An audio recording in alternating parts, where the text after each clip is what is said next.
بخاری شریف میں حضور پاک کا ارشاد ہے کہ اس طرح نماز پڑھو جس طرح تم مجھ کو نماز پڑھتے دیکھتے ہو۔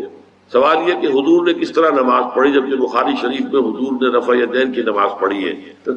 بخاری شریف میں حضور نے رفع یدین کی نماز پڑھی ہے۔ دیکھیے حضور نے مختلف طریقوں اختیار کیے مختلف اوقات میں۔ اب صحابہ کا طرز عمل یہ ہوتا تھا کہ مثلاً ایک روایت آتی ہے کہ ایک صحابی حضور سے ملنے آئے تو بدوی تھے، دیہات کے آدمی تھے۔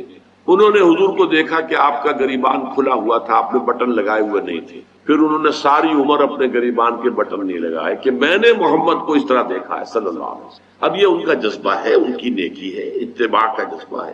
یا ایک سفر میں کسی نے دیکھا کہ حضور ایک درخت کے نیچے سے ہو کر گزرے، اب وہ جب بھی جاتے تھے ادھر اس کے نیچے سے ہو کر گزرتے تھے، چاہے اس کی کوئی مقصد نہیں، لیکن یہ بھی ایک اتباع کا جذبہ ہے۔ تو اس میں یہ ہے کہ نماز کی بعض چیزیں ایسی ہیں کہ جن میں معلوم ہوتا ہے کہ حضور کچھ اس میں رد و بدل کرتے رہے۔ کبھی آپ نے ہاتھ بالکل کھلے چھوڑ کر بھی نماز پڑھی ہے، کبھی آپ نے ہاتھ نیچے باندھے ہیں، کبھی اوپر باندھے ہیں۔ اسی طریقے سے رفع یدین کبھی ایسا بھی ہوا ہے کہ آپ نے وہ کی ہے جیسے کہ اہل حدیث حضرات کرتے ہیں، اور جیسے کہ یہ شیعہ کرتے ہیں وہ اس سے بھی زیادہ کرتے ہیں رفع یدین۔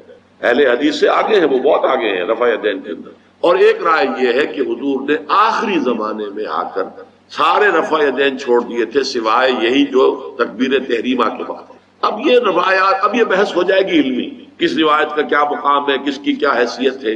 بخاری شریف میں جو روایت ہے وہ یہی ہے رفع یدین کی، جو آپ صحیح کہہ رہے ہیں۔ لیکن یہ کہ بخاری شریف واحد کتاب تو نہیں ہے حدیث کی، مصنف عبد الرزاق ایک کتاب ہے، اور اسی طریقے سے اور اس میں یہ کہ امام مالک کے پیروکار، حالانکہ امام مالک مدینے کے دارالہجرہ کے امام ہیں، وہ رفع یدین نہیں کرتے۔ امام شافعی کے کرتے ہیں، امام مالک کے نہیں کرتے، امام ابو حنیفہ کے نہیں کرتے۔ تو ان چیزوں میں بہت زیادہ پریشان ہونے کی ضرورت نہیں ہے۔ اصل جو معجزہ ہے حضور کا اور اسلام کا وہ یہ ہے کہ 1400 برس گزر گئے لیکن نماز کے ضمن میں اتنا اختلاف نہیں ہے کہ تمام مسلمان باجماعت نماز نہ پڑھ سکیں۔ دیکھیے رفع یدین کرنے میں جماعت ٹوٹی نہیں، آپ نے کیا یا نہیں کیا، جماعت کی فارمیشن برقرار رہی۔ فرض کیجئے کوئی شخص یہ سمجھتا کہ پہلے سجدہ ہے پھر رکوع ہے، تو اب یہ دو آدمی ساتھ نماز نہیں پڑھ سکتے، جن میں سے ایک کے نزدیک پہلے رکوع ہے پھر سجدہ ہے، دوسرا یہ سمجھتا ہے کہ نہیں پہلے سجدہ ہے پھر رکوع ہے، نہیں ہو سکتی، ان کی جماعت اب جمع نہیں ہو سکتی۔ یا کسی کا یہ خیال ہو کہ جیسے ہر رکعت میں رکوع ہے کہ سجدہ بھی ایک ہے، وہ ایک سجدہ کر کے کھڑا ہو جائے۔ اب ظاہر بات ہے دوسرا شخص جس کے نزدیک دو سجدے ہیں وہ ایک اور سجدہ کرے گا، فارمیشن ٹوٹ گئی، اب وہ ساتھ نماز نہیں پڑھ سکتے۔ 1400 برس بیت گئے، مشرق بعید سے مغرب بعید، پوری دنیا، آج تو کوئی کونا ہے ہی نہیں جہاں مسلمان نہ ہو، لیکن جو سالڈ مسلمان جو ہیں وہ تو آپ سمجھیے کہ انڈونیشیا سے لے کر موریتانیہ تک تو مسلمانوں کی کتنی بڑی تعداد، لیکن کہیں ایسا نہیں ہے کہ آپ کی فارمیشن ٹوٹتی ہو۔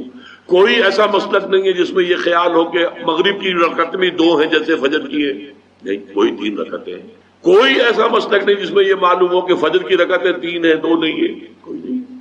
عصر کی 2 ہیں یا 4 6 ہیں، وہی رکعت کی ترتیب، پہلے کھڑے ہونا ہے پھر رکوع ہے پھر کھڑے ہونا ہے پھر سجدے میں جانا ہے پھر بیٹھنا ہے پھر سجدہ پھر کھڑے ہونا۔ فارمیشن نہیں ٹوٹتی، شیعہ ہو سنی ہو، اور اس میں حنفی ہو مالکی ہو شافعی ہو حنبلی ہو زیدی ہو ظاہریہ ہو، کوئی بھی ہو، کسے باشد تمام مسلمان مل کر جماعت سے نماز ادا کریں گے اور ان کی جماعت ٹوٹتی نہیں۔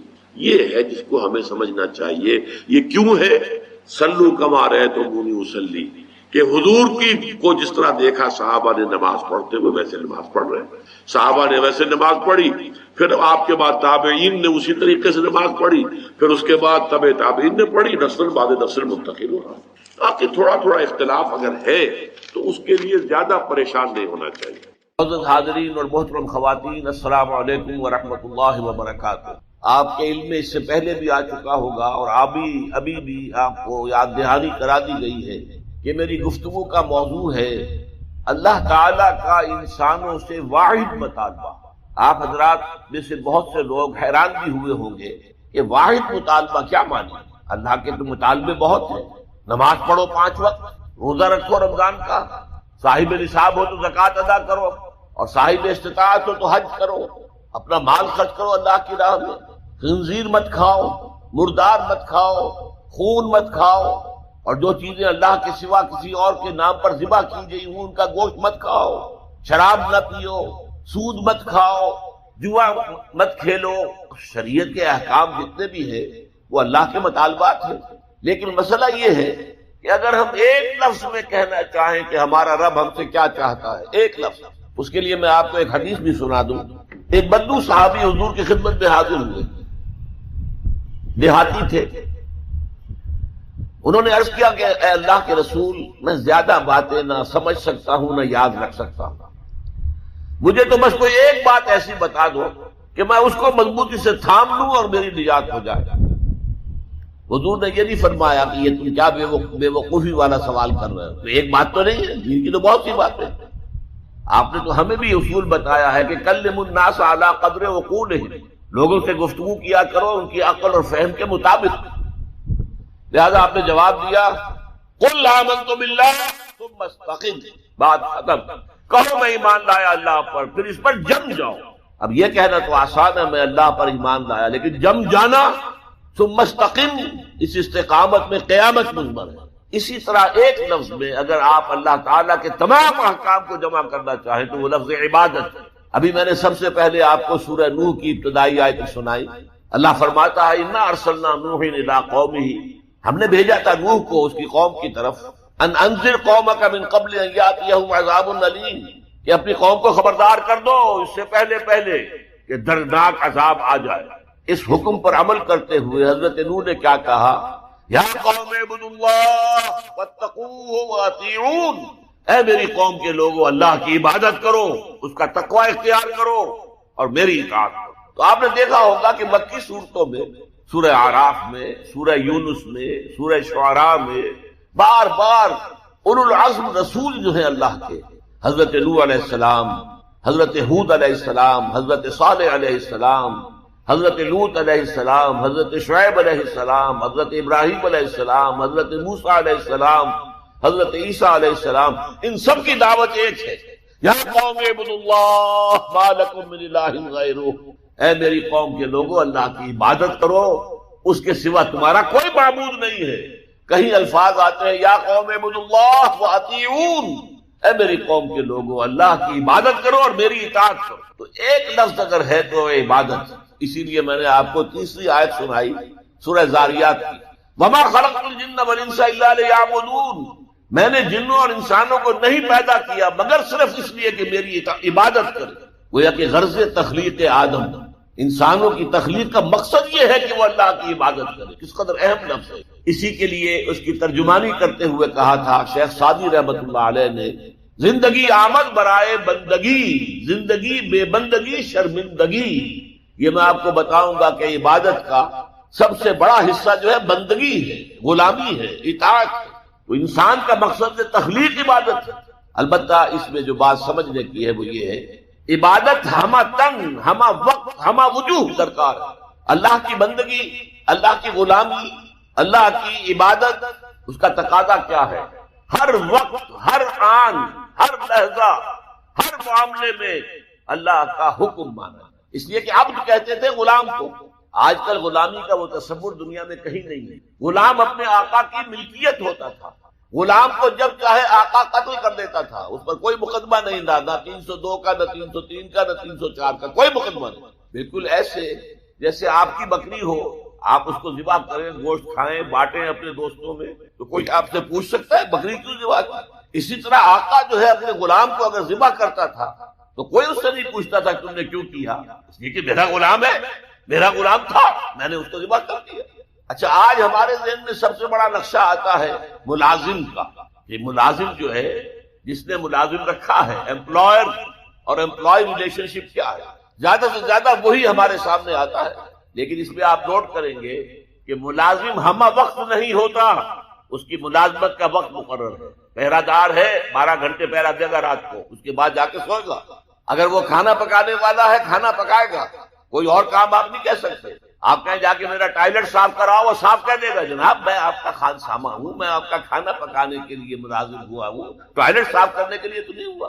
یہ ملازم جو ہے یہ ہمہ وقت نہیں ہے، یہ ہمہ جہت نہیں ہے، ہمہ تن نہیں ہے.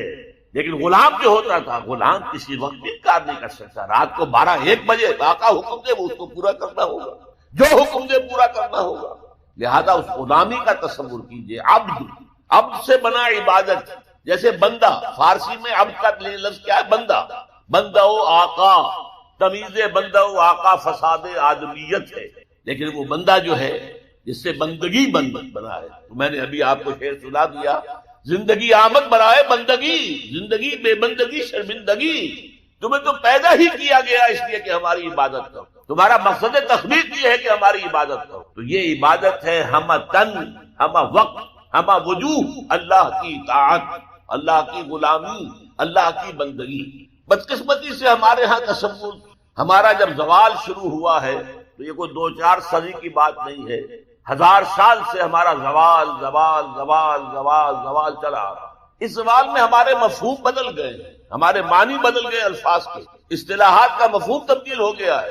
اب ہم کیا سمجھتے ہیں؟ عبادت ہے نماز، روزہ، حج و زکوٰۃ، بس یہ عبادت ہے. اور عبادت کسے کہتے ہیں؟ بہت غلط بات ہے. سوچئے، اگر عبادت یہی ہے نماز روزہ، تو کیا ہم 24 گھنٹے نماز پڑھتے ہیں؟ اللہ نے کہا میں نے پیدا ہی کیا عبادت کے لیے.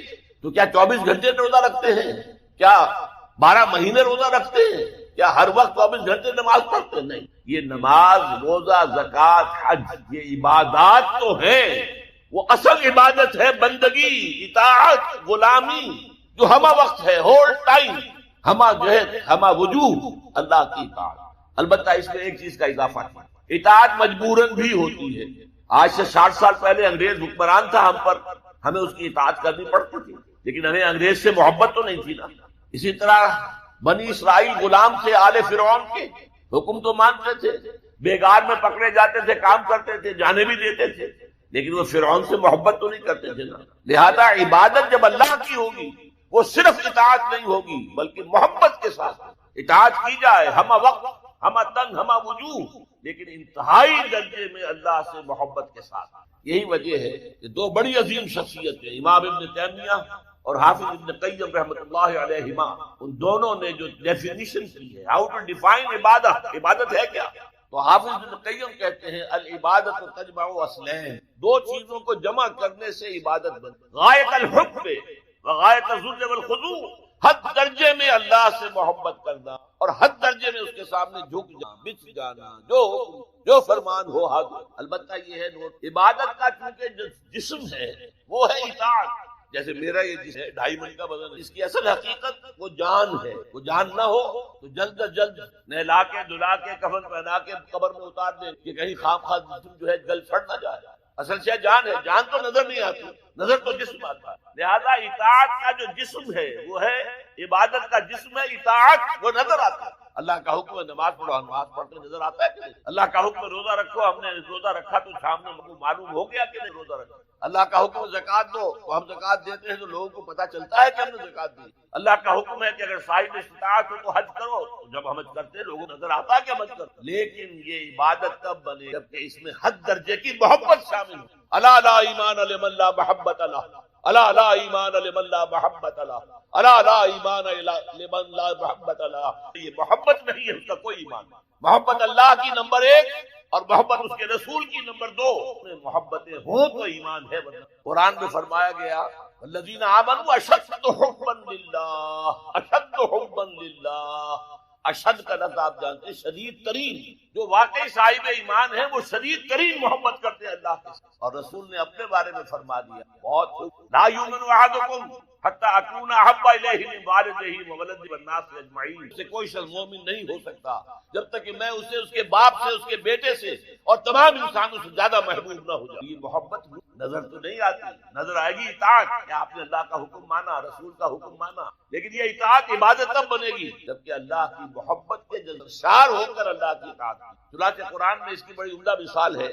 جب حضرت موسیٰ علیہ السلام پہلی مرتبہ فرعون کے دربار میں، تو فرعون نے مذاق اڑایا، یہ آیا ہے یہ موسیٰ اور یہ ہارون اس کا بھائی، اور یہ ہم پر حکم چلانا چاہتے ہیں. وَقَوْمُهُمَا لَنَا عَابِدُونَ، حالانکہ ان کی قوم تو ہماری عابد قوم ہے، غلام قوم. اب یہاں عبادت کے کیا معنی؟ بنی اسرائیل نہیں، وہ بادشاہ کی پرستش نہیں کرتے تھے لیکن بادشاہ کی اطاعت کرنے پر مجبور تھے، اطاعت کرتے تھے۔ اس کو اس نے کہا وَقَوْمُهُمَا لَنَا عَابِدٌ، کی قوم جو ہے وہ تو ہماری عابد ہے، عبادت گزار ہے، ہماری غلام ہے، ہماری اطاعت شعار ہے، وہ کیا حق پہنچتا ہے ہماری بلی حریفوں میں آؤ۔ اچھا کوئی فرعون کا لفظ ہے آپ اسے لے آئے، اللہ کا لفظ تو نہیں۔ دوسری ملاقات میں حضرت موسیٰ علیہ السلام نے جب دعوت دی تو فرعون نے طنز الم نربک فینا ولیدا، اے فرعون، اے موسیٰ تم وہی نہیں ہو جسے ہم نے اپنے گھر میں پالا پوسا تھا۔ اللہ تعالیٰ کے حکم موسیٰ کو تو ایک صندوق میں بند کر کے دریائے نیل میں ڈال دیا تھا ان کی والدہ۔ وہ محل کے پاس سے گزر رہا تھا کہ وہاں کچھ عورتیں دریا پر آئی ہوئی نہانے وغیرہ کے، انہوں نے وہ تابوت جو تھا اور اتنے خوبصورت، یہ فوراً سمجھ میں آ گیا تھا یہ کوئی اسرائیلی ہے، اور اسرائیلی بچوں کے بارے میں حکم تھا کہ فوراً قتل کر دو اگر لڑکا ہو، لڑکی ہو تو۔ لیکن یہاں حضرت آسیہ تھی، فرعون بنی اسرائیل نے کہا فرعون لا قرۃ عین لی ولک، دیکھو ہمارے ہاں اولاد نہیں تو میرے اور تمہارے لیے آنکھوں کی ٹھنڈک کتنا خوب۔ لہذا اللہ تعالیٰ نے ایک جگہ سورہ طٰہٰ میں احسان کیا حضرت موسیٰ پر، وَأَلْقَيْتُ عَلَيْكَ مَحَبَّةً مِّنِّي، میں نے اے موسیٰ تم پر اپنی محبت کا پرتو ڈال دیا تھا، ایسی محبت خدا بندی، ایسا اس کا جذبہ ابھرا لوگوں کے اندر۔ محل میں پلے ہیں تو اس کے بعد فرعون کی اس وقت تک اولاد نہیں تھی، بعد میں اولاد ہو گئی، لیکن وہ جو بعد میں اولاد ہونے والا جو ہے پیدا ہونے والا شہزادہ، وہ حضرت موسیٰ کو اپنا بڑا بھائی سمجھا۔ تو حضرت موسیٰ کو جب تانا دیا الم نربک فینا ولیدا، اے موسیٰ تم وہی نہیں ہو جسے ہم نے بچپن میں پالا پوسا تھا، ہمارے ٹکڑوں پر پلے اور آج ہمارے منہ کو آ رہے ہو۔ اس کا جواب کیا دیا؟ دل کا نعمت منها علی ان عبدت بنی اسرائیل، بڑا احسان کیا تم کہ مجھے اپنے گھر میں پال دیا اور میری ساری قوم کو غلام بنا رکھا ہے۔ ان عبدت بنی اسرائیل، یہاں بھی لفظ عبادت ہے، تو لفظ عبادت کا پہلا اطلاق اطاعت پر ہے، البتہ اس کی روح جو ہے وہ محبت ہے، روح نظر نہیں آئے گی، جسم نظر آئے گا، لہذا عبادت کا جسم اطاعت، اللہ کی اطاعت ہمہ تن ہمہ وقت ہمہ وجوہ، اور اللہ کی اطاعت کا راستہ اللہ کے رسول کی بمصطفیٰ برساں خیش را کے دی ہماؤں، اگر بہو نہ رسیدی تمام بول حدیث، اپنے آپ کو مصطفیٰ صلی اللہ علیہ وسلم کے قدموں میں پہنچا دو، اگر وہاں تک نہیں جاؤ گے تو یہ سب بولہبی ہے، پھر باقی ساری باتیں جو ہے اس کا اسلام سے کوئی تعلق۔ اور حضور کی حدیث میں آپ کو سنا دوں لا یؤمن احدکم حتی اکون احب الیہ من والدہ وولدہ والناس اجمعین، کوئی شخص مومن ہو ہی نہیں سکتا جب تک کہ میں اسے تمام انسانوں سے یہاں تک کہ اپنے اللہ تعالیٰ نے جو انسان پیدا کیے ہیں ان کے مزاج مختلف ہیں، ان میں کچھ لوگ ہوتے ہیں جو قوی ہوتے ہیں ارادے کے، جو فیصلہ کر لیا ڈر، کچھ لوگوں میں وہ قوت ارادی اتنی مضبوط وہ ادھر ادھر سوچتے رہتے، کچھ لوگ جسمانی طور پر بہت توانا ہوتے ہیں، کچھ لوگ جسمانی طور پر پیدائشی طور پر کمزور۔ تو اگر کوئی قوت ارادی کمزور رکھنے والا شخص ہے، وہ بھی تو اللہ کی تخلیق ہے، اللہ کا بندہ ہے، خطاؤں کا ظہور ہو جاتا ہے، توبہ کرتا ہے، پھر کچھ عرصے کے بعد پھر خطا کا ظہور ہو جاتا ہے، پھر توبہ کرتا ہے، تو ہم تو یہ سمجھیں گے کہ ایک حد کے بعد پھر اس کی توبہ قبول نہیں ہوتی۔ لیکن حدیث ہوئی وعن ابی ہریرہ رضی اللہ تعالی عنہ قال قال رسول اللہ صلی اللہ علیہ وسلم ان عبدا اذنب ذنبا، یقیناً ایک بندہ جو ہے وہ ایک گناہ کرتا ہے، فقال، پھر وہ کہتا ہے رب، اے میرے پروردگار، اذنبت فاغفر، مجھ سے گناہ ہو گیا ہے مجھے معاف۔ فقال ربہ، تو پروردگار یہ کہتا ہے اعلم عبدی ان له ربا یغفر الذنب ویأخذ به، میرا یہ بندہ یہ جانتا ہے کہ اس کا ایک رب ہے جو گناہ معاف بھی کر سکتا ہے اور سزا دے بھی سکتا ہے۔ کیا معنی ہوئی؟ گناہ اس نے کیا ہے لیکن جانتا ہے اللہ کہ وہ معاف بھی فرما سکتا ہے، تبھی تو وہ اللہ سے معافی کی درخواست کر رہا ہے۔ اس کے اس جاننے کی بنیاد پر، اس کے اس علم کی بنیاد پر، اس کے اس ایمان کی بنیاد پر فرمایا غفرت لعبدی، میں نے اپنے بندے کو معاف کر۔ ثم مکث ما شاء اللہ، پھر وقت گزرا جتنا کہ اللہ نے چاہا، ثم اذنب ذنبا، پھر اس سے گناہ ہو گیا، فقال رب اذنبت ذنبا فاغفر، پھر کہتا ہے پروردگار مجھ سے گناہ ہو گیا، پھر مجھے معاف فرما دے۔ فقال ربہ، اللہ فرماتا ہے عالم عبدی ان له ربا یغفر الذنب ویأخذ، میرا بندہ ہے نا جو جانتا ہے کہ اس کا ایک رب ہے، ایمان باللہ اس کے اندر ہے، تبھی تو پکار رہا ہے، اور یہ بھی جانتا ہے کہ وہ گناہ معاف بھی کر سکتا ہے اور چاہے تو پکڑ بھی سکتا، سزا بھی دے سکتا۔ تو فرمایا، اللہ تعالیٰ فرماتے ہیں میں نے فرمایا، میں نے معاف کیا۔ ثم مکث ما شاء اللہ، پھر ایک عرصہ گزرا اس کے بعد، ثم اذنب ذنبا، پھر اس نے گناہ کیا، قال رب اذنبت ذنبا آخر، اس نے کہا پروردگار میں نے تو پھر ایک اور گناہ کر دیا، فاغفر لی، مجھے بخش دے۔ فقال اعلم عبدی ان له ربا یغفر الذنوب ویأخذ، میرا بندہ جانتا ہے نا کہ اس کا ایک رب ہے جسے وہ پکار رہا ہے، اور وہ جانتا ہے کہ اسے اختیار حاصل ہے کہ چاہے تو بخش دے اور چاہے تو پکڑ دے، اس کے اس علم، اس ایمان کی بنیاد پر میں نے اسے معاف کر۔ ایک اور حدیث میں نے چونکہ اس گفتگو کے لیے ان احادیث کا تفحص کیا ہے تو بہت ہیں حدیثیں، میں نے ان میں سے کچھ چنی ہے. ہمارے پاس واعظ ناصح وہ بھی کسی شخص کو روکتے رہے، برائیوں سے روکتے رہے نہیں رکتا تو کہیں غصے میں آ کے اللہ تجھے کبھی معاف نہیں کرے. یہ کتنا بڑا جرم ہے، اس کا اندازہ کیجیے سر. تو میرے بندے کو میری رحمت سے مایوس کر رہا ہے، کتنا بڑا جرم ہے اس کا اندازہ کیجیے. یہ مسلم شریف کی روایت ہے عن جندب، حضرت جندب رضی اللہ تعالیٰ عنہ سے، ان رسول اللہ صلی اللہ علیہ وسلم حدث، کہ اللہ کے رسول صلی اللہ علیہ وسلم نے ایک واقعہ بیان کیا. ان رجلا قال، کہ ایک شخص نے یہ کہا، واللہ لا یغفر اللہ لفلان، کہ خدا کی قسم اللہ تعالیٰ فلاں شخص کو کبھی معاف نہیں کرے. وان اللہ تعالیٰ قال، اس پر اللہ تعالیٰ نے یہ فرمایا، منزل الذی یتعالی علیہ، یہ کون ہے جو میرے اوپر حکومت کرنے والا آ گیا، جو میری طرف سے حکم لگا رہا کہ میں کبھی معاف نہیں کروں گا. منزل الذی، کون ہے وہ شخص، الذی یتعالی علیہ انی لا اغفر لفلان، کہ میں فلاں شخص کو کبھی معاف نہیں کروں گا. قد غفرت لفلان، اس کو تو میں نے معاف کر دیا. واحبطت عملہ، اس شخص کے تمام اعمال میں نے ضائع کر میرے بندے کو. یہ ہے جو توبہ کی دعوت دیتا ہوں، توبہ کے لیے لوگوں کو آمادہ کرتے رہوں، توبہ جو ہے اس کے لیے ترغیب دیتے رہو. اللہ تعالیٰ معاف فرمانے والا. اب آخری حدیث سنا رہا ہوں، یہ تو بہت ہی عجیب حدیث ہے اور متفق علیہ، بخاری اور مسلم دونوں. حضرت ابو سعید الخدری رضی اللہ تعالیٰ عنہ جو ہے اس کے راوی، حضور نے فرمایا، کانا فی من کانا قبلکم رجل قتل 99 نفسا، تم سے پہلے جو امت تھی بنی اسرائیل، گویا کہ ان کا ذکر، اس میں ایک آدمی ایسا تھا جس نے 99 قتل کی. اب آپ اندازہ کیجئے کتنا بڑا گناہ کبیرہ ہے قتل. قرآن مجید میں آتا ہے فکانما قتل الناس جميعا، اگر ایک انسان کو بھی ناحق قتل کر دیا گیا تو یہ ایسی ہے گویا کہ اس نے پوری نوع انسانی کو قتل کیا. اس نے 99 قتل کیا. فہل لہ من توبۃ، پھر اس کے بعد یہ ہوا کہ اس کے اندر توبہ کا جذبہ پیدا ہوا. فسأل عن اعلم اہل الارض، تو اس نے پھر سوال کیا، لوگوں سے پوچھا کہ زمین میں رہنے والوں میں کون سب سے بڑا عالم ہے. فدل علی راہب، تو اسے بتایا گیا فلاں راہب فلاں جگہ پر ہے، وہ بہت نیک ہے، بڑا عالم ہے. فاتاہ، وہ اس کے پاس آیا. فقال انه قتل 99 نفسا فهل له من توبہ. انہوں نے کہا دیکھیے راہب صاحب، میں نے 99 انسان قتل کیے، اب مجھے یہ بتائیے کہ میرے لیے توبہ کا کوئی امکان ہے. فقال لا، انہوں نے کہا نہیں. فقتله، اس نے اس کو بھی قتل کر دیا. فکمل به 100، اپنی سینچری مکمل کر لی، مطلب 99 کے بعد ایک کی کسر تھی، اس کو بھی قتل کیا، 100 پورے کر لیے. ثم سأل عن عالم اهل الارض، پھر اس نے پوچھا کوئی اور کوئی بڑے عالم انسان کو. فدل على رجل عالم، پھر اس کی رہنمائی کی گئی ایک بڑے عالم شخص کی طرف. فقال انه قتل 100 نفس، تو اس نے وہاں جا کر کہا کہ میں 100 انسان ہلاک کر چکا ہوں، قتل کر چکا ہوں. فهل له من توبہ، میرے لیے توبہ کا کوئی امکان ہے. فقال نعم، کیوں نہیں، 100 قتل کیے تب بھی کیا کیا، توبہ کا راستہ دروازہ کھلا ہوا. معلوم یغرر، جب تک کہ وہ گھنگرو نہیں بج رہا اس وقت تک تمہارے توبہ کا دروازہ کھلا ہوا. پہلے افراد توبہ کریں اور صحیح توبہ کریں. صحیح توبہ کیا ہے؟ ہماری زندگیوں میں کوئی حرام شے ہے فوراً نکال دو. ہماری معاشرت میں اور اس معاشرے میں رہتے ہوئے جو قانون ہے جس کے ہم پابند ہیں، ہم کسی زانی کو رجم نہیں کر سکتے، ناممکن ہے. یہ تو قانون ہی بنے گا تب ہوگا. ہم کسی چور کا ہاتھ نہیں کاٹ سکتے، تو قانون بنے گا تو ہوگا. تو ہم جن چیزوں پر عمل نہیں کر سکتے قانوناً، ان کے علاوہ باقی پوری شریعت جس پر عمل کیا جا سکتا اس پر عمل پیرا ہونا. سود میں بند نہیں کر سکتا، بینکوں کو میں آگ نہیں لگا سکتا، اور بینکوں کو آگ لگا دیں گے تبھی سود تو ختم نہیں. لیکن یہ تو کر سکتا ہوں کہ براہ راست سود میں ملوث نہ ہوں، سود پر قرضہ لے کر اپنا کاروبار نہ چمکاؤں، نہ بڑھاؤں، سود پر قرضہ لے کر اپنے مکان نہ اونچا کروں. یہ تو کر سکتا ہوں. تو کم سے کم جو ڈائریکٹ کسی نے قانون نہیں بنایا، لازم ہے آپ پر کہ آپ سودی قرضہ لیں اور اپنی بلڈنگ عالی شان بنا لیں. یہ اگر کر رہے ہیں تو آپ بولیں. آپ کے معاشرے میں کوئی قانون نہیں بنا کہ پردہ ختم، برقع حرام.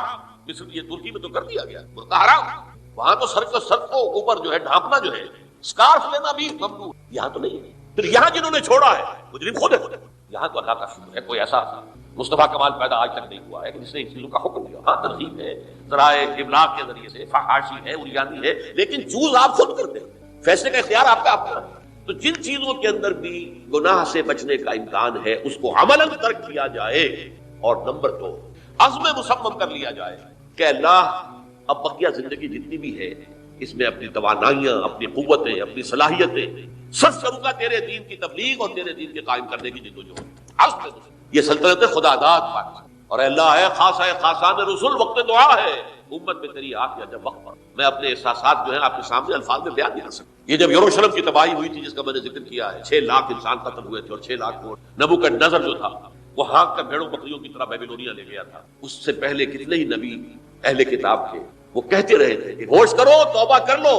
بلکہ ایک جگہ کے الفاظ یہ ہے، درخت کی جڑ پر کلہاڑا رکھا جا چکا ہے، اب بھی ہوش میں آ جائے. ہوش میں دنیا پرستی، جو بھی ان کے نفس پرستی جو بھی ان کے اوپر مسلط ہو چکی تھی، انہیں توبہ نہیں کی، تباہی اور بربادی ہوئی. آج ہماری نگاہوں کے سامنے عراق کے ساتھ کیا ہو رہا، بغیر اس کے کہ کوئی جرم ہوتا، بغیر اس کے ہم تو بڑے بڑے جرم کر چکے ہیں ان کی نگاہ میں.